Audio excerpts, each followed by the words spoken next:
الحمدللہ رب العالمین والصلاة والسلام علی سید الانبیاء والمرسلین اما بعد رب اشرح لی صدری ویسر لی امری واحلل عقدۃ من لسانی یفقہوا قولی. بسم اللہ الرحمن الرحیم. قل هو اللہ احد اللہ الصمد اللہ الصمد اللہ الصمد لم یلد ولم یولد ولم یکن لہ کفوا احد. صدق اللہ العظیم. مائی ڈیئر بوائز، کل ہم نے جہاں پہ یہ اسپیکر تھوڑا سا پیچھے کر دیں مجھے نظر آ جائے، اور یہ پوڈیم بھی پیچھے کر دیں. کل ہم نے توحید کے بیان میں سورہ اخلاص کو پڑھنا شروع کیا اور ہم نے دو چار مختلف باتیں دیکھیں جو مجھے امید ہے کہ آپ تمام کو یاد ہوں گی. وہ پوڈیم بھی پیچھے کر دیجیے گا. ہم نے سورہ اخلاص کے نام پر غور کیا. سب سے پہلے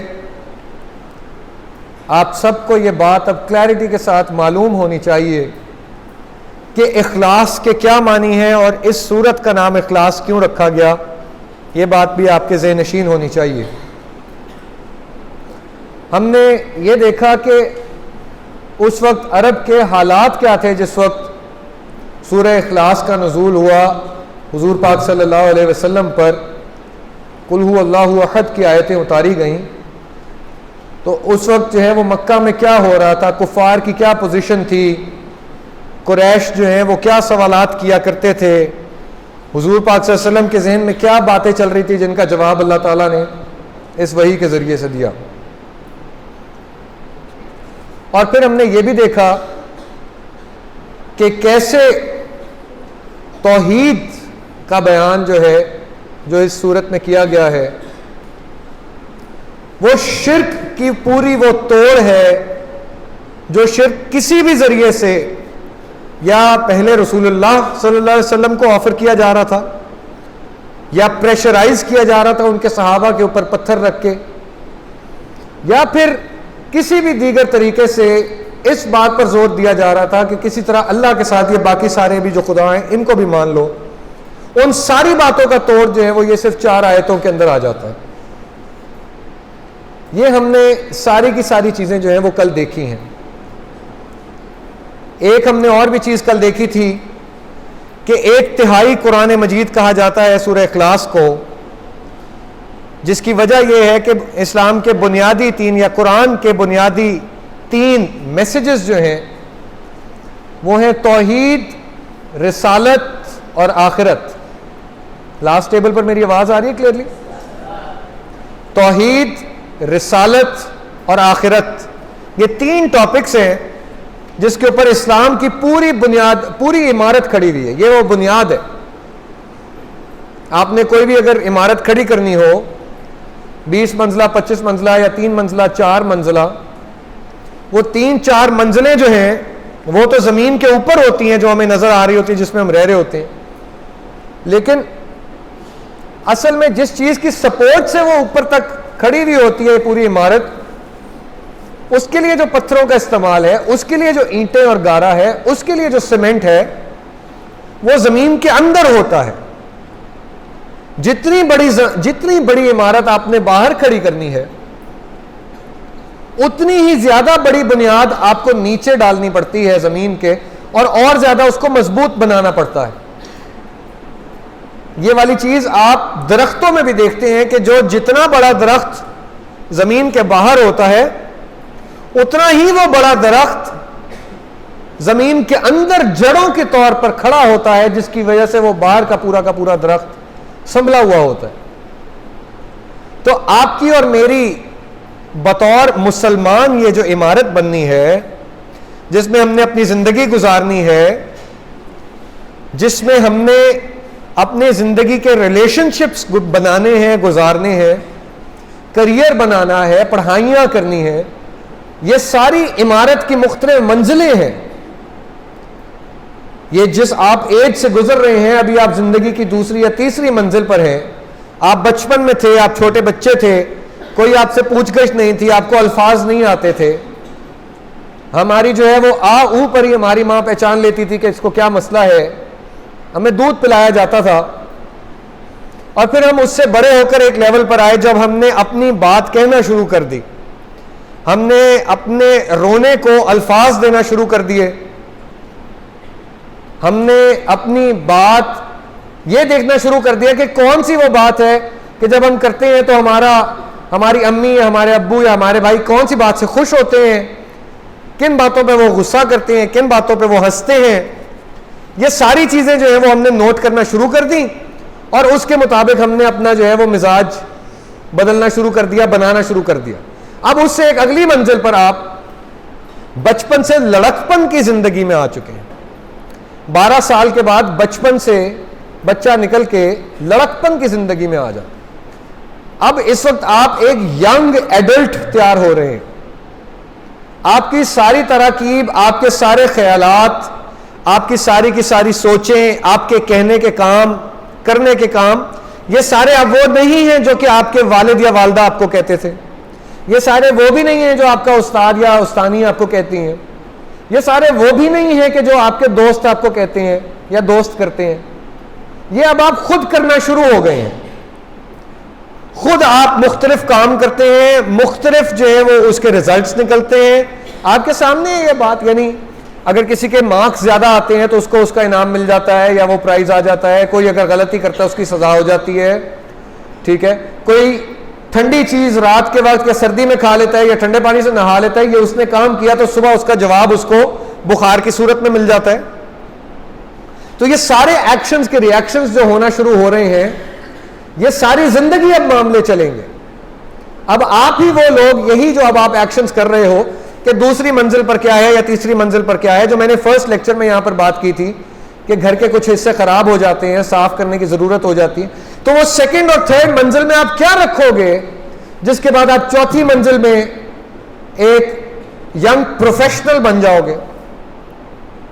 ینگ پروفیشنل سے آپ جو ہے وہ ایک فیملی مین بن جاؤ گے، فیملی پرسن بن جاؤ گے، شادی شدہ ہو جاؤ گے. اس کے بعد آپ آگے فادرہڈ میں چلے جاؤ گے. فادرہڈ کے بعد آپ کریئر کی منزلیں طے کر کے آپ ایک ایسے مقام پر ہوگے کہ آپ اگر سروس میں ہوگے تو آپ لیٹ سے بریگیڈیئر ہوگے، ایئر کموڈور ہوگے، کیپٹن ہوگے. آپ آرکیٹیکٹ ہوگے تو آپ کوئی اپنی فرم چلا رہے ہوگے، آپ وکیل ہوگے تو آپ کی اپنی لا فرم ہو جائے گی. تو پھر صرف گھر میں نہیں، اب گھر کے باہر بھی آپ کی باتیں سنی جانے لگ جائیں گی. گھر کے باہر بھی لوگ آپ کی بات کو جو ہے وہ وقت دینے لگ جائیں گے اور کہیں گے یار کہ اس شخص سے پتہ کرو کیونکہ یہ دیکھو اس لیول پر یا اس عہدے پر پہنچ گیا ہے تو اس کی بات سنی جانی چاہیے. اور اس کے بعد آپ جو ہے وہ ایک میچورٹی کے لیول میں آ جاؤ گے جب سب آپ کو وائز گردان کے، وزڈم آپ کا مان کر وہ کہیں گے کہ بس ان کی بات مان لینی چاہیے اور کوئی اس میں سوال و جواب نہیں کرنا چاہیے. ایک وہ سٹیج آئے گی اور پھر بڑھاپا آ جائے گا. یہ بڑھاپے تک کی جو منازل ہیں، یہ ساری کی ساری منازل انہی 3 عقائد پر کھڑی ہیں جس میں سے ایک کی ہم بات کر رہے ہیں. یہ جو توحید کا عقیدہ ہے، آپ چاہے کسی کی میری جو ہے وہ ڈیتھ 28-30 سال کی عمر میں ہو جاتی ہے یا میں 50 سال کی زندگی پاتا ہوں یا 65 کی یا 70 کی، جتنی بھی عمر مجھے دی جاتی ہے، مجھ سے پہلا سوال جو کیا جائے گا وہ توحید ہی کا ہوگا. وہ کہو کہ تمہارا رب کون ہے، بتاؤ کہ تمہارا رب کون ہے، کیا وہ ایک ہے، اسی کا سوال ہوگا. یعنی یہ جو ہم اس وقت بات پڑھ رہے ہیں، آپ جتنی مرضی زندگی کر لیں اور جتنی مرضی زندگی گزار کے آگے چلے جائیں، پہلا سوال وہی ہوگا جو اس ایک سورہ اخلاص کے اندر بیان ہو گیا. یہ بات سب کو سمجھ آ رہی ہے کلیئرٹی کے ساتھ کہ یہ اتنا امپورٹنٹ توحید کا ٹاپک ہے کہ ساری زندگی کی عمارت اسی کے اوپر کھڑی ہونی ہے. اب ہم اس کا آیت با آیت ترجمہ اور اس کو سمجھنا شروع کرتے ہیں. بسم اللہ الرحمن الرحیم. قل هو اللہ احد. کہہ دیجئے، قل کہو. کون، کس کو کہا جا رہا ہے کہ کہو؟ کہو اللہ تعالیٰ, چلے آپ لوگ بتائیے اللہ تعالیٰ کس سے مخاطب ہے یہاں پر؟ حضور اکرم علیہ الصلوۃ والسلام کی ذات سے, کہ کہہ دیجئے. لیکن یہ بات بھی آپ سب کو پتہ ہونی چاہیے کہ پورے قرآن کا اسلوب, قرآن مجید میں ہر جگہ جہاں پر قل کا لفظ آیا ہے تو پہلے اگر رسول اللہ صلی اللہ علیہ وسلم کو مخاطب کیا گیا ہے تو پھر ان کے ذریعے سے مجھے اور آپ کو مخاطب کیا گیا ہے. تو پہلا مخاطب جو ہے وہ حضور صلی اللہ علیہ وسلم کی ذات ہے, دوسرا مخاطب ہم سب ہے.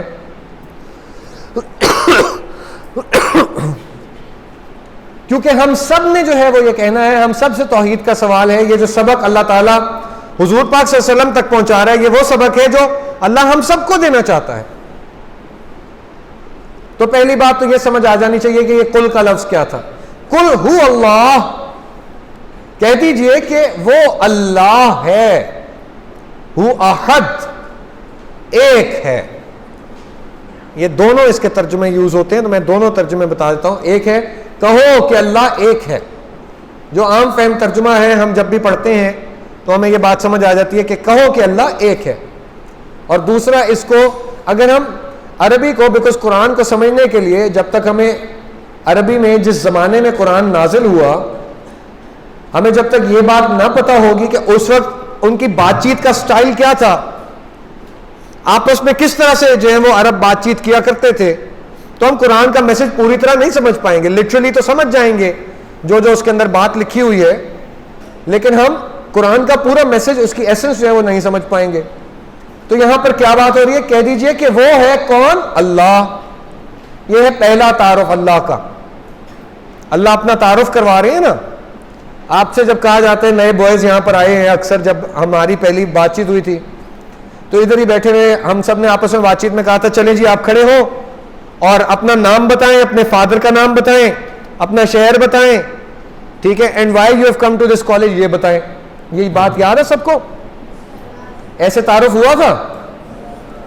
تو یہ تعارف جو ہے جب ہم آپس میں کرواتے ہیں ایک دوسرے سے بات چیت کے لیے, تاکہ جو دوسرے ہوں وہ پہچان سکیں.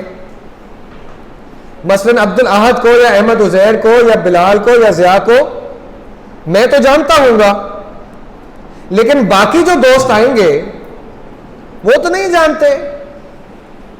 تو میرا تعلق اللہ سے, اللہ تو حضور پاک صلی اللہ علیہ وسلم تو جانتے ہیں کہ اللہ کون ہے. یہ بات سمجھ آ رہی ہے سب کو؟ حضور صلی اللہ علیہ وسلم کو تو کلیئرلی پتا ہے کہ اللہ کون ہے, وہ اللہ کے نبی ہیں, رسول کائنات ہیں, تو ان کو تو معلوم ہے. ان کو کیوں کہا جا رہا ہے کہ بھائی آپ کہہ دیجئے کہ اللہ ہے, کہ تاکہ دوسروں کو تعارف ہو جائے کہ اللہ میاں کی بات ہو. وہ مشرکین جو سوال کیے جا رہے ہیں کہ نسب بیان کرو, اللہ کون ہے, وہ کہاں سے آیا, اس کا کوئی بیٹا ہے, اس کا رنگ کیا ہے, وہ کس ذات کا بنا ہوا ہے, وہ سوتا جاگتا ہے, ان کو کہہ رہے ہیں. اب یہ اللہ اپنے ہی نام سے تعارف کیوں کروا رہا ہے, یہ بھی سمجھ لیجئے. کل ہم نے اس پر بات کی تھی کہ لفظ اللہ, اللہ کا نام, یہ والا لفظ اور اللہ کا ہونا, یہ عربوں کے لیے نیا نہیں تھا. عرب بھی اللہ کو مانتے تھے, وہ پلس 360 اور کو مانتے تھے نا. تو اس سے, اس صورت سے یا اس آیت میں اللہ اپنا نام دینے سے اللہ تعالیٰ کیا بتانا چاہ رہے ہیں کہ میں حضور صلی اللہ علیہ وسلم جو ہے وہ کسی نئے خدا کی بات نہیں کر رہے. کوئی وہ خدا نہیں ہے کہ میں کوئی نیا لے آیا ہوں, حضور پاک صلی اللہ علیہ وسلم نعوذ باللہ یہ کہہ رہے ہو. خدا وہی ہے جو ہمیشہ سے ہے, اور وہ ہے اللہ رب ذوالجلال.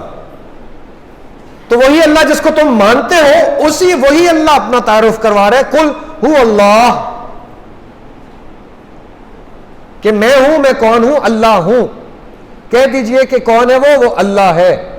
اب اس سے اگلا اس کا حصہ, ہو احد, ایک ہے. ہمارے پاس جو ہے اللہ الصمد بھی ابھی ہم نے آگے پڑھنا ہے, تو کیسے اللہ کا جو ہے وہ یہ خوبصورت کرم ہے اس کالج پہ کہ ہمارے پاس عبداللہ بھی ہیں, عبد الاحد بھی ہیں, عبد الصمد بھی ہیں. یہ سارے اگر یہاں پر موجود ہیں تو ہمیں عبداللہ ہونے کا مطلب, عبد الاحد ہونے کا مطلب اور عبد الصمد ہونے کا مطلب, یہ سارے ہمیں آنے چاہیے. تو پہلا کہہ دیا گیا قل ہو اللہ ہو احد. اب یہ لفظ آیا ہے احد کا. احد کے کیا معنی ہوتے ہیں جی؟ اکیلا. اور کیا معنی ہوتے ہیں جی؟ واحد اور یکتا. ٹھیک ہے جی، ٹھیک ہے جی. یہ تمام ہمارے سامنے مطالب آ گئے اللہ کے احد کے. تو یہاں پر اب آپ کو میں عربک گرامر کے حساب سے ایک اور چھوٹا سا اصول بتا دوں، کیونکہ یہاں پر سوال یہ آ سکتا ہے کہ احد کے علاوہ کوئی اور لفظ کیوں نہیں استعمال ہو گیا.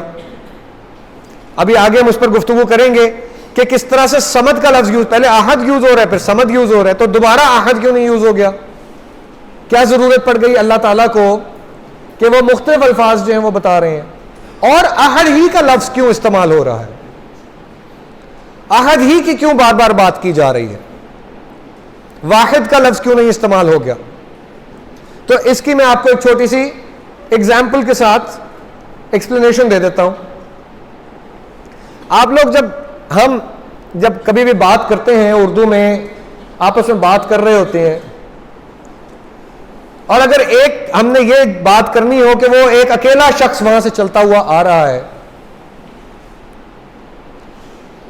تو ہم کیا اس کے بارے میں یہ کہہ سکتے ہیں کہ وہ دیکھو وہ واحد آدمی ہے جو وہاں سے آ رہا ہے؟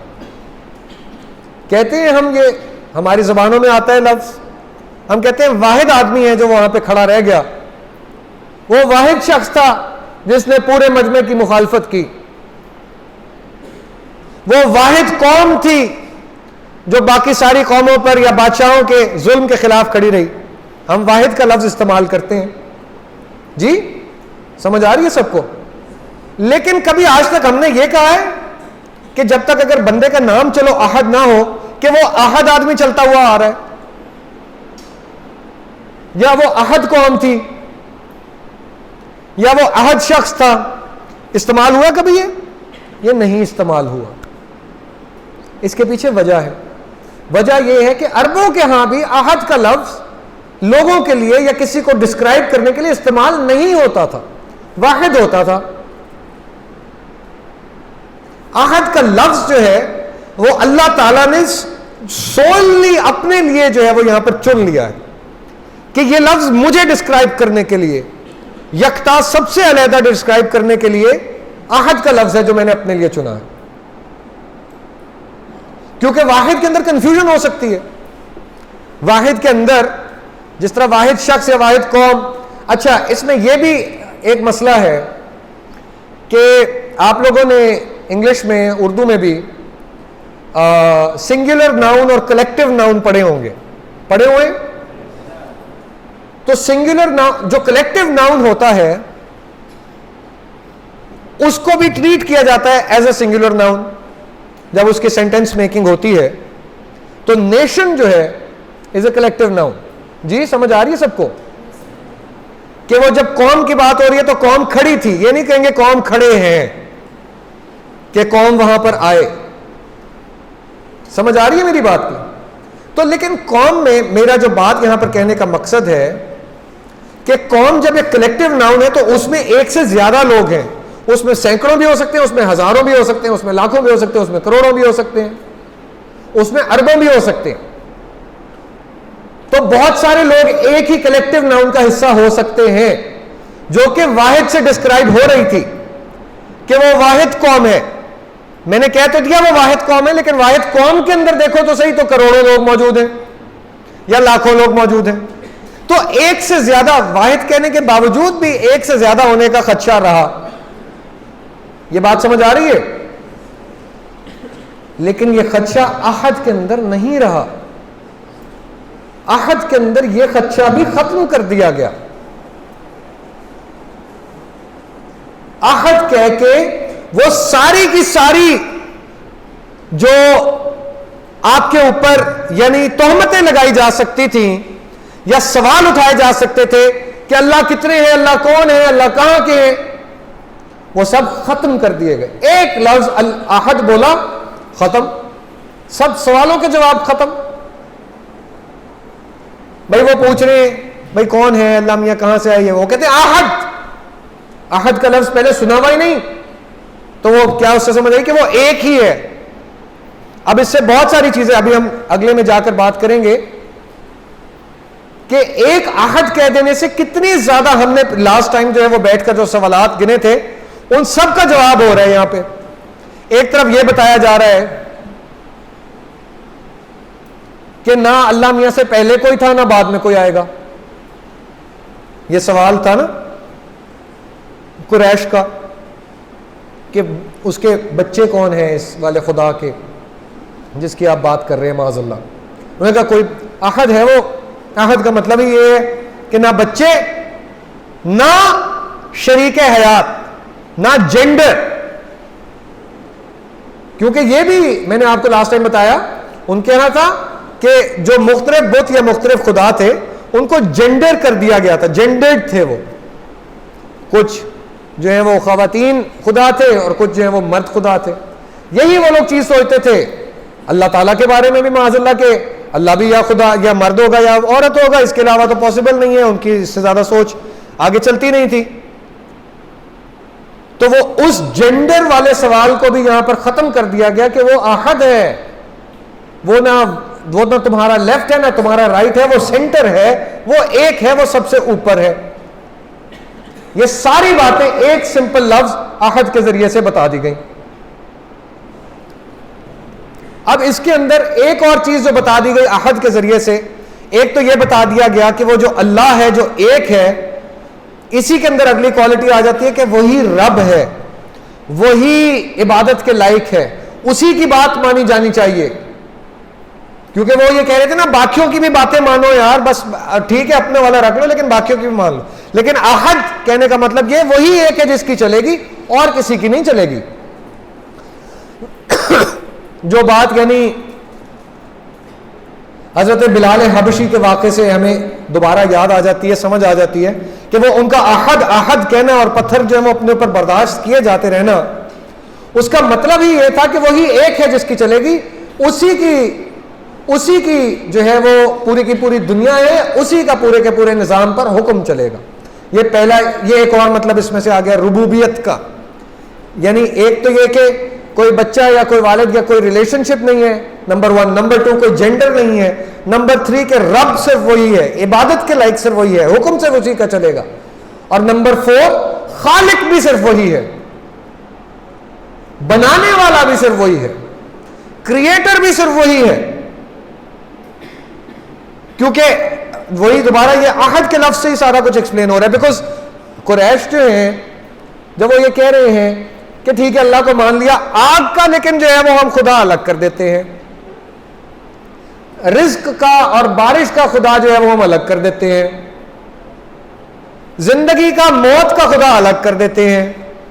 تو بیسیکلی وہ کیا کر رہے ہیں, وہ ایک خدا کے اندر یہ بہت ساری اور توجیحات بنا کر وہ کہہ رہے ہیں کہ ٹھیک ہے اوپر کا ٹاپ خدا ہے لیکن اس کے پاس کہاں ٹائم کہ وہ ہمارے یہ نارمل مسائل حل کرے کہ کس کا جو ہے وہ کس کو رزق ملنا تھا, کس کو زندگی ملنی تھی, کون تکلیف سے گزرا, اس کے پاس کہاں ٹائم. ٹھیک ہے اللہ میاں ہے, وہ سب سے اوپر ہیں, لیکن ان کو تکلیف نہیں دینی چاہیے ان چھوٹے چھوٹے کاموں کے لیے, ان کے لیے یہ ہمارے باقی خدا ہیں.